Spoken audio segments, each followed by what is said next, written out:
warriors. Self-defense world is full of weapons. Some are lethal, some are non-lethal. Today we are going to look at them, basically on the non-lethal ones, and we are going to see if they are just pieces of shit that you can just throw to the trash, or are they actually good weapons? Stick till the end to find out.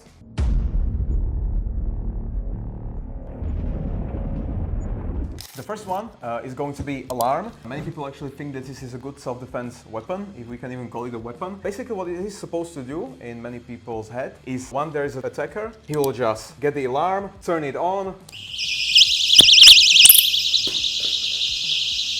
and the attacker will just run away because he's so in disbelief that you have alarm that he will not continue the attack. Many problems with this one, especially let's go into logic things. How many times have you heard a car alarm go off and did you actually just start sprinting there to save someone? Probably not. The same goes for this one. Inside, right now, it was pretty loud, we can say. If we would try this thing outside like we did, it's very quiet. The chance of actually someone hearing it and coming to help you is very, very low, just like with the car alarm. Another thing is, in the concept, someone is running at you with a knife. Do you want this thing to be the only thing that will supposed to stop him? In 99.9% of cases, he's just going to either stomp on it or just ignore it completely and stab you. That's the reality of it. You throwing the alarm at him is not going to do much. It could be useful maybe in some schools when they are actually trained for, okay, we hear the alarm, that means someone has trouble and they can sprint there. On the outside, like we said, if you would try it, believe me, it's very, very quiet. No one will pay attention to it. And you want something that will save your life now, not after 5 minutes after someone comes. So for us, the alarm for self-defense, definitely not a good choice.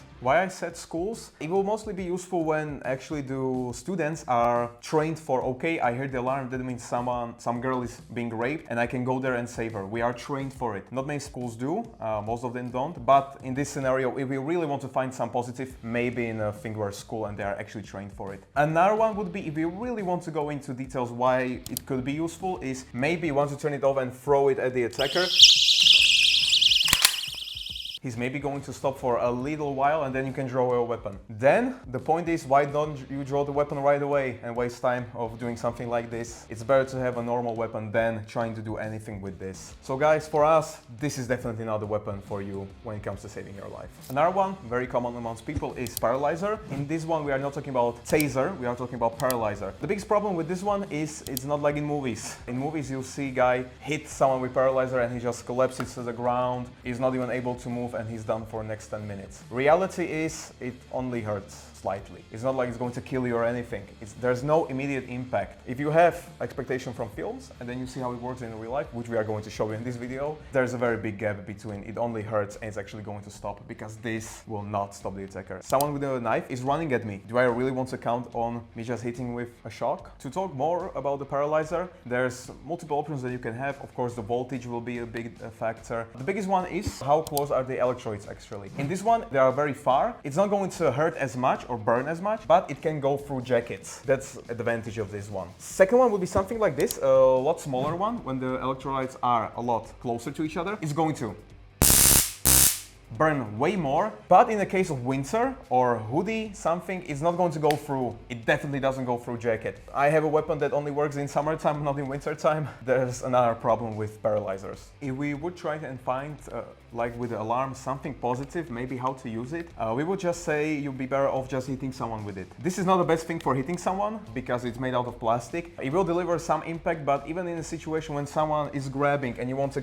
get hold of this, by hitting, it will take at least maybe 4, but meanwhile I'm punching him. With this one, maybe the electrodes can help you because it's small metal object that if you connect somewhere on the body, it will hurt. It definitely hurts, but it's not because of the electricity. It's because of the metal points that are. The electric doesn't help in this case. It's not going to stop a guy who's running at the knife with you. It's not going to stop someone who is even grabbing you. We tried thousands of times. This one for us, definitely a big no for self-defense. If we will be searching very, very deep, let's talk about, okay, you hit him to the balls with it. Okay, now we can talk that actually that would hurt as much as electric to the balls. It would hurt, definitely, I'm not saying that. Another thing is get into that position of how am I actually going to get there? Because while I'm being stabbed, it's going to be pretty hard. Once I'm holding, maybe here, maybe. But there are so many little positions where I can get the paralyzer to the crotch that I can't even imagine the scenario, really. For this one, okay, we can debate to the balls. But how are you going to get there? Without no training and using this, you are not.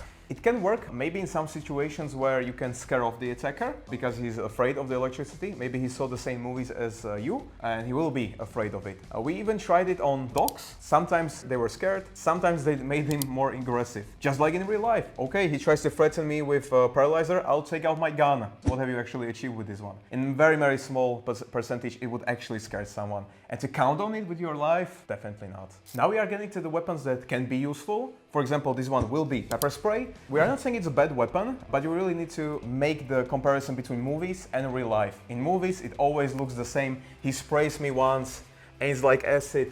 I won't be able to fight anymore. Our experiences show us that until he closes his eyes, doesn't stop fighting. Only closes his eyes, it takes about 20 to 60 seconds. Okay, it's better than fighting someone 20 minutes, but that's another 20 to 60 seconds while I'm getting stabbed. Even if he closes his eyes, he can still continue to stab or hit me. He doesn't need to see me for that one. But with pepper sprays, we have two differences. It can be fog. You see it mostly in movies. For this one, what's a good point is you don't have to have good aiming because it's a fog, it will spread. So it will definitely hit the eyes or at least the face. The bad point is the reach. The reach is about half a meter. I have a knife, you are half a meter away from me. Like we said, it won't stop me and you are very close to me. Against knife, baton, gun, it will not work. Second one would be our better option, which would be the jet one. For this one, the reach, depending on brand, but we mostly say it's about 3 meters. So the distance is a lot longer. Okay, great. That problem is fixed. But another problem occurs with the aiming. It's basically a stream of water that's very thin. To aim with this one, you need a lot and lots of training.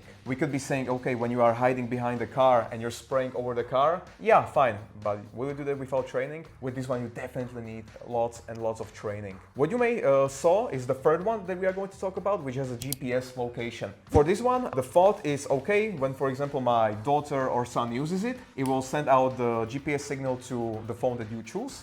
Big problem with this one, okay, the message comes, it's 15 minutes away. What is the dad or the person who has the phone going to do in 15 minutes? Like we said before in the school, there it can work because we are very close. Someone gets the message and they're just downstairs. I'm 2 minutes away from the action. There, okay, but we are talking, I am at home, the message comes and my son, daughter is somewhere in the city. Will I have those 15 minutes together? No. So the GPS won't help in this case very much. We are going to focus on the jet one for this one because for us it is more priority to have the jet one than the fog one because it has more capacity, so it will not run out in 2 seconds. Another one is that it's big enough to use it as a Kubotan. If you do have training with Kubotans, this is a very, very good one for you because it is very dangerous on the long reach because it will spray me. On the very close distance, he can strike with it. It's not paralyzer, it's not just plastic. The bottom is made out of steel, so it's actually going to hurt with this one. Even if he strikes the hands, maybe go to the head.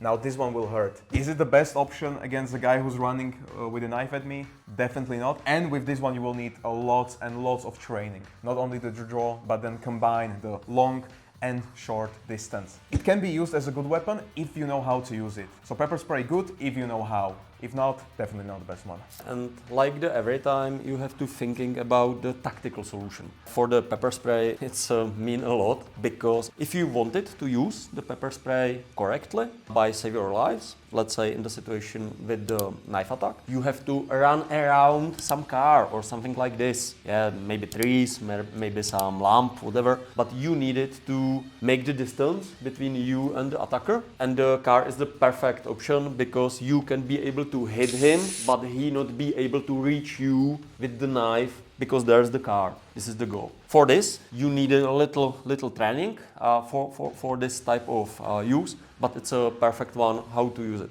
For an actual striking, it's developed something like Defender. With this one, it is mainly a Kubotan, but it does have a pepper spray if you decide to use it as one. It is the fog one though, so it has all the disadvantages that we talked about earlier. Guy running with a knife at me, still problem. It's a bit better because you can combine, because with strike it's going to be very painful with this one. And it does have the pepper spray. So this is very good if you are good with Kubotans. If not, it will probably not do that much for you. And the last weapon will be Kubotans. Maybe some of you are thinking, wait, non-lethal, what do you mean? With this weapon, we didn't really had a good decision, is it lethal or not? Because you can choose if you actually want it to be lethal. If you don't want it to be lethal, you can use it as a pressure point. Then again, you are taking away very much from the weapon because you are only going to be using pressure points, not actual strikes. Then we can talk about, okay, it can be lethal. Strike to the temple, strike to the neck, it can be lethal, of course, but we are talking non-lethal. Kubotans do have a very good thing, because if someone is grabbing you, choking you, for pressure points, very good. It doesn't matter. There's many ways to use the Kubotan. Kubotans are very good for it. For grabs, if you want to get out of some position, great. But we are not talking about strikes. The strikes is what makes this weapon lethal. That's why it's on the cross line of lethal and non-lethal. You can choose. In the same scenario, a guy running with a knife at me, are you going to be choosing, I only want to do pressure points? Not. For us, it's not a bad weapon. We are definitely not saying that. It's very easy to carry. You can have it on keychain.